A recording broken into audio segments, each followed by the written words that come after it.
చూస్ country delight, live better. ఇప్పుడే country delight app ని download చేసుకోండి. యుక్రెయిన్ రష్యా మధ్య పరిస్థితులు రోజురోజుకు మరింత ఉద్రిక్తంగా మారుతున్నాయి. యుక్రెయిన్ పై రష్యా డ్రోన్లు మిస్సైళ్లతో విరుచుకుపడుతుంటే బదులుగా యుక్రెయిన్ కూడా రష్యా అధ్యక్షుడు వ్లాదిమిర్ పుతిన్ ప్రయాణిస్తున్న హెలికాప్టర్ టార్గెట్ గా డ్రోన్ దాడికి ప్రయత్నించినట్లుగా తెలుస్తోంది. ఈ దాడి నుంచి పుతిన్ త్రుటిలో తప్పించుకున్నారని రష్యా మిలిటరీ కమాండర్ చెప్పారు. మే 20న యుక్రెయిన్ ఈ దాడికి ప్రయత్నించిందని, దాడి సమయంలో రష్యా వైమానిక దళం 46 డ్రోన్లను ధ్వంసం చేసిందని రష్యా ప్రకటించింది.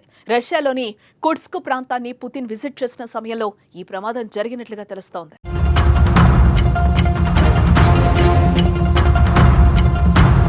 రష్యా అధ్యక్షుడు హెలికాప్టర్ పై డ్రోన్ల దాడి తర్వాత యుక్రెయిన్ పై రష్యా యుద్ధం తీవ్రతరం చేసింది. యుక్రెయిన్ పై రష్యా అతిపెద్ద వైమానిక దాడులు చేసింది. డ్రోన్లు మిస్సైళ్లతో యుక్రెయిన్ నగరాలపై విరుచుకుపడింది. ఈ దాడుల్లో 12 మంది చనిపోయినట్లు తెలుస్తోంది. పదుల సంఖ్యలో పౌరులు తీవ్రంగా గాయపడ్డారు. శనివారం రాత్రి నుంచి ఆదివారం తెల్లవారుజామున వరకు రష్యా ఈ దాడులు నిర్వహించింది.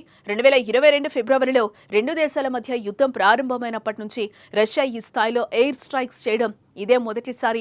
367 డ్రోన్లు మిస్సైళ్లతో రష్యా తమపై దాడి చేసిందని యుక్రెయిన్ ఎయిర్ ఫోర్స్ ప్రతినిధి యూరిస్తత్ తెలిపారు. రష్యా మొత్తంగా 69 మిసైల్స్, 298 డ్రోన్లు వాడిందని మీడియాకు ఇన్హత్ వెల్లడించారు. సాధారణ నగరాలపై శత్రుదేశం కనికరం లేకుండా దాడి చేసిందని యుక్రెయిన్ అధ్యక్షుడు వ్లాదిమిర్ జెలెన్స్కీ మండిపడ్డారు.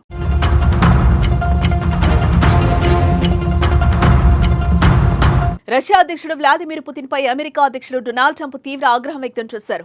కాల్పుల విరమణకు సంబంధించి ఒకవైపు చర్చలు జరుగుతున్న వేళ పుతిన్ సైన్యం అతిపెద్ద వైమానిక దాడులు చేయడంపై మండిపడ్డారు. పుతిన్ పూర్తిగా పిచ్చి పట్టినట్లుగా ప్రవర్తిస్తున్నారని ఆగ్రహం వ్యక్తం చేశారు. రష్యా అధ్యక్షుడు పుతిన్ నాకు చాలా కాలంగా తెలుసు. ఆయనతో ఎప్పుడు నాకు మంచి సంబంధాలే ఉన్నాయి. కానీ ఆయనకేదో జరిగింది. పూర్తిగా పిచ్చి పట్టినట్లుగా ప్రవర్తిస్తున్నాడు. ఎటువంటి కారణం లేకుండానే యుక్రెయిన్ నగరాలపై క్షిపణులు, డ్రోన్లతో విరుచుకుపడుతున్నాడు. అనవసరంగా చాలా మందిని చంపేస్తున్నాడు.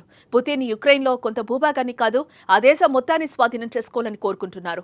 ఆయన దృష్టిలో అది సరైందే కావచ్చు, కానీ ఇది రష్యా పతనానికే దారితీస్తుందని ట్రంప్ ఆగ్రహం వ్యక్తం చేశారు.